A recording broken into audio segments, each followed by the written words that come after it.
नमस्ते दोस्तों, आज हम बात करेंगे एक ऐसे शेर की जिसकी दहाड़ से दुश्मन थर्रा करते थे। एक ऐसे योद्धा की जिसके नाम से ही रणभूमि में भगदड़ मच जाती थी। ये कहानी है राणा सांगा की, मेवाड़ के शेर की, जिन्होंने मुगल साम्राज्य के दांत खट्टे कर दिए। राणा सांगा एक ऐसा नाम जो वीरता और शौर्य का प्रतीक है। उनका जीवन संघर्षों और चुनौतियों से भरा था, लेकिन उन्होंने कभी हार नहीं मानी। ये कहानी है उनके अदम्य साहस, दृढ़ इच्छा शक्ति और अविश्वसनीय शौर्य की। ये कहानी हमें प्रेरित करती है कि कैसे एक व्यक्ति अपने साहस और दृढ़ता से इतिहास की धारा को मोड़ सकता है। ये कहानी है राणा सांगा की, जिन्होंने अपने रक्त से राजपूताना की मिट्टी को सींचा। राणा सांगा का जन्म मेवाड़ के शाही घराने में हुआ था।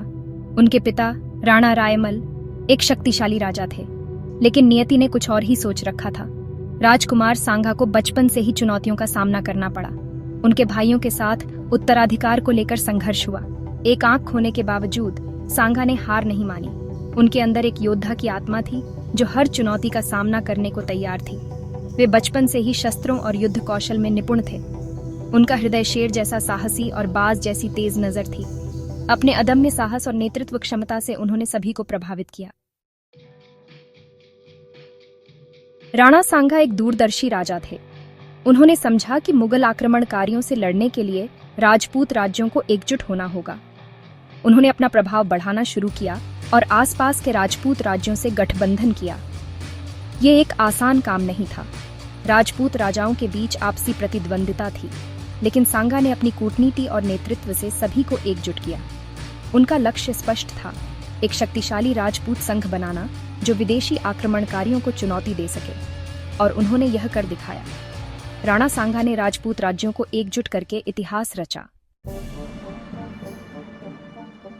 राणा सांगा ने अपनी कूटनीति का परिचय देते हुए गुजरात और मालवा के सुल्तानों से भी गठबंधन किया। उनका लक्ष्य था दिल्ली सल्तनत को कमजोर करना और राजपूत राज्यों की सीमाओं को सुरक्षित करना। यह एक जटिल खेल था जिसमें सांगा को अपनी राजनीतिक सूझबूझ का परिचय देना था। उन्होंने अपने शत्रुओं को विभाजित किया और मित्रों को एकजुट किया। उनकी कूटनीति का ही नतीजा था कि वे इतने लंबे समय तक मुगल सेनाओं का सामना कर पाए। Section 5 the clash of swords battles against the Delhi सल्तनत। राणा सांगा ने दिल्ली सल्तनत के खिलाफ कई युद्ध लड़े। उनकी वीरता और रणनीति ने उन्हें कई महत्वपूर्ण विजय दिलाई। बायना, खातोली और चंदेरी के युद्धों में उन्होंने अपनी ताकत का लोहा मनवाया। इन युद्धों में सांगा ने अपनी सैन्य प्रतिभा का परिचय दिया। वे एक कुशल योद्धा होने के साथ साथ एक दूरदर्शी सेनापति भी थे। उनके नेतृत्व में राजपूत सेना ने अदम्य साहस का परिचय दिया। Section 6 the Mughal threat, a new era of conflict. 1526 में एक नई चुनौती उभरी, बाबर और उसकी मुगल सेना। बाबर का इरादा भारत पर शासन करने का था और राणा सांगा उसके रास्ते की सबसे बड़ी बाधा थे। यह एक निर्णायक मोड़ था भारतीय इतिहास का। एक तरफ थी बाबर की विशाल और आधुनिक सेना और दूसरी तरफ थे राणा सांगा और उनके राजपूत योद्धा। एक ऐतिहासिक संघर्ष होने वाला था। Section 7 Khanwa, a battle for the ages. 1527 में खानवा के मैदान में दोनों सेनाएं आमने सामने थीं। ये एक भयानक युद्ध था जिसमें दोनों तरफ भारी नुकसान हुआ।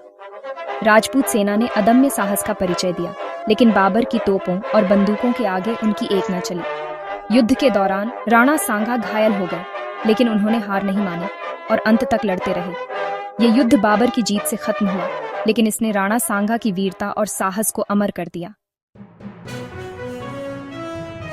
Section 8 the last stand of a Rajput king. Khanwa के युद्ध के बाद राणा सांगा ने फिर से अपनी सेना को संगठित करने का प्रयास किया। वे मुगलों को भारत से खदेड़ने के लिए दृढ़ संकल्पित थे, लेकिन नियति को कुछ और ही मंजूर था। विश्वासघात के कारण उन्हें जहर दे दिया गया। 1528 में मेवाड़ के इस वीर सपूत ने अंतिम सांस ली, लेकिन उनकी मृत्यु के बावजूद उनका साहस और बलिदान अमर हो गया। Section 9 Rana Sanga, a legacy of courage and resistance. Rana Sanga का जीवन संघर्षों और बलिदानों से भरा था। वे एक महान योद्धा, एक दूरदर्शी राजा और एक सच्चे राष्ट्रभक्त थे। उन्होंने अपने जीवन काल में राजपूतों को एकजुट किया और मुगल साम्राज्य की नींव हिला दी। उनकी कहानी हमें आज भी प्रेरित करती है। ये कहानी साहस, बलिदान और राष्ट्र प्रेम की है। ये कहानी हमें सिखाती है कि हमें कभी भी अपने लक्ष्य से पीछे नहीं हटना चाहिए, चाहे कितनी भी कठिनाइयां क्यों ना आए। राणा सांगा का नाम इतिहास में अमर रहेगा।